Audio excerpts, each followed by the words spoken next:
Le jour de mon anniversaire, je me suis posé plein de questions, pas plus que d'habitude, je vous rassure. Ouais, mais ça rassure pas forcément.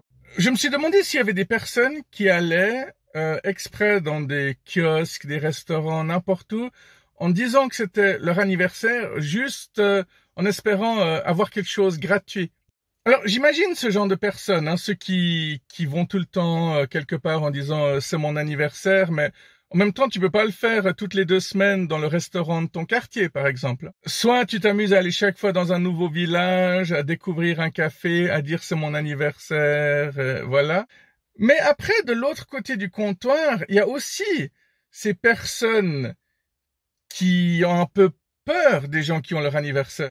Parce que ils savent très bien que la personne va attendre peut-être un cadeau. Bon, je vais vous dire concrètement ce qui s'est passé. Je suis allé acheter un burrito le jour de mon anniversaire et j'ai dit que c'était mon anniversaire. Mais le gars m'a dit, mais vous m'aviez déjà dit il y a 2 semaines que c'était votre anniversaire, hein? L'air de dire, ah, on me l'a fait pas, moi. Mais le truc le plus drôle dans cette histoire, c'est qu'il m'a dit, ah, ouais, non, mais vous me l'aviez dit il y a 2 semaines, hein? Moi, j'ai une bonne mémoire. Donc, non seulement il a une fausse mémoire, Vraiment une mémoire de merde, hein. mais souvent ce genre de personnes, c'est des gens qui sont proches de leurs sous, évidemment, hein. Parce que c'est aussi quelqu'un qui n'accepte plus Twin, c'est quelqu'un qui n'accepte plus les cartes, il accepte que du cash de n'importe quel pays, hein, du moment que c'est du cash. Et quand on lui demande pourquoi vous avez plus de machine à cartes, il répond simplement parce que j'avais pas envie, j'avais plus envie, j'en avais marre. Ouais, il ose même pas dire qu'il voulait pas payer des taxes supplémentaires. Il a même pas dit c'est une question de frais. À ce stade-là, tu peux dire n'importe quoi. Tu peux dire je prends plus la machine à cartes parce que je me suis pété une jambe, quoi. Parce qu'il y a une cliente qui lui a demandé pourquoi vous avez plus de machine à cartes. Il a répondu bah parce que j'avais plus envie et puis elle a juste dit ah d'accord. Ouais, la nana super sympa à qui tu peux tout dire. Il aurait pu dire un truc du style j'ai fait un tour du monde et j'ai décidé de rester plus longtemps en Australie. Elle aurait aussi répondu ah d'accord. Ce qui montre bien que les gens parlent tout le temps mais ils s'écoutent très rarement, hein. Il y a des personnes qui écoutent même pas la réponse à leurs propres questions. Ils sont super curieux. Pourquoi ci, pourquoi ça, pourquoi orange et pas jaune. Mais ils écoutent pas les réponses. Et c'est des personnes qui pourraient inlassablement poser les mêmes questions vu qu'ils écoutent pas les réponses. Donc c'est des personnes que tu peux voir chaque semaine, mais chaque semaine, il y aura les mêmes questions et tu devras donner les mêmes réponses. À moins que tu aies compris le jeu et puis que tu décides à chaque fois de donner une réponse différente. Bon, il y a les personnes qui posent tout le temps les mêmes questions parce qu'ils ont une très mauvaise mémoire, mais il y a aussi ceux qui le font parce qu'ils s'en foutent complètement des réponses et de ce que tu peux dire. J'ai connu le frère de quelqu'un qui était dans ma classe à l'école qui tous les jours allait acheter un pain au lait et un pain au chocolat dans la même boulangerie et tous les jours il demandait combien ça coûtait. Tous les jours, tous les jours. En tant que boulangère, tu peux te dire mais celui-là il se fout de ma gueule. Ou alors tu peux te dire bah il a certainement un trouble de quelque chose. J'ai connu quelqu'un qui faisait souvent du stop et puis chaque fois que des gens le prenaient, ils lui posaient la question qu'est-ce que vous faites dans la vie et il m'a expliqué en fait qu'au bout d'un moment il en avait marre de tout le temps raconter sa vie et que chaque fois il se créait un nouveau personnage. Donc il a autant dit qu'il était taxidermiste que hôtesse de l'air non, mais comment on dit? Steward quand c'est un homme. Ouais. Et au final, oui, tu peux raconter n'importe quoi à n'importe qui, hein. Soit tu t'y connais dans un métier que personne ne connaît, justement style taxidermiste, et puis tu réponds à plein de questions avec plein d'enthousiasme, plein d'entrain. Ou alors t'as voyagé, puis tu parles de certains pays en faisant croire que tu bosses dans les aéroports, les avions.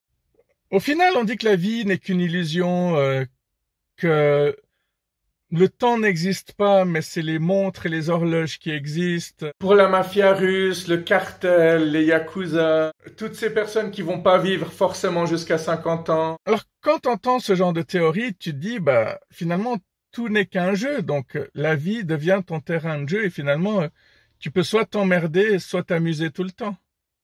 Alors, je dis pas que c'est bien de jouer avec les gens, mais s'il y a aucun enjeu, tu fais du stop, quelqu'un te prend, tu discutes avec lui, peut-être qu'il te reverra plus jamais.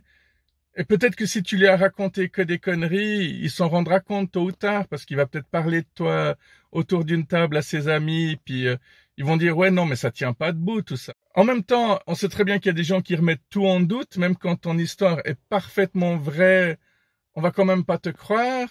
Moi, par exemple, hein, il y a plein de gens qui pensent que je suis un mythomane, qui disent que je suis un mythomane simplement parce qu'il leur est pas arrivé la moitié des choses qui m'est arrivé à moi. Évidemment que j'embellis des fois. Hein. Des fois, si tu as sauvé la vie d'une vieille grand-mère, c'est plus intéressant de dire que tu as sauvé la vie d'une jeune femme super sexy parce que tu vas plus capter l'attention, c'est tout. Non, non, les gens sont fascinants, la vie est fascinante, le temps est fascinant. La vie est une illusion, le temps n'existe pas, mais les horloges, oui. Bon, blague à part, le vendeur de burritos dont je vous ai parlé, il a perdu un client parce que j'ai plus l'intention d'aller le voir. Pour deux raisons. Hein. Premièrement, j'apprécie tellement ces burritos que je marque des fois dans mon agenda qu'il est là le jeudi, donc je vais le voir le jeudi. Je prends ma voiture exprès pour aller dans son village et je lui ai dit, ça doit quand même vous faire plaisir que je prenne ma voiture exprès pour venir vous voir. Et il m'a répondu, oh, ça m'impressionnerait plus si tu venais à pied jusqu'ici. Bon, voilà. J'ai pas trouvé ça drôle, premier truc. Deuxième truc, le fait que je lui dise, c'est mon anniversaire aujourd'hui, puis qu'il me dise un truc du style, ouais, tu m'as déjà dit ça il y a 2 semaines en arrière, moi j'ai une bonne mémoire, et puis si c'est pour avoir une boisson gratuite, bah tu l'auras pas. Donc ça, pour moi, c'est non, quoi. Tu traites pas comme ça un ancien client, parce que chaque fois qu'il me voit, il a l'air content de me voir, et puis il dit à ses autres clients, ah tiens, Bibo, là, c'est un de mes clients les plus anciens, ça fait 22 ans que je le connais, 23 ans. Oui, parce que je le connaissais d'ailleurs quand il avait commencé son business ailleurs, et chaque fois que je l'ai retrouvé, c'était toujours un plaisir, mais toutes les bonnes choses ont une fin, même s'il va falloir que j'aille ailleurs si j'ai faim la prochaine fois. Donc franchement, ton humour de merde, tu peux te le garder, quoi. Même si tes pizzas sont bonnes aussi, mais bon, en même temps, tu fais des burritos alors que t'es jamais allé au Mexique. Puis en plus, t'as bientôt l'âge de la retraite, mais tu viens d'épouser une Africaine de 30 ans. J'espère que tu la traites pas comme tu me traites moi. Tu sais, le gars qui règle ses comptes sur YouTube, qui se laisse emporter. Bon, en tout cas, on s'est bien marré. Merci d'avoir regardé cette vidéo. Et ça laisse suffisamment de réflexion pour aujourd'hui. Prenez soin de vous, à tout bientôt. Bye bye.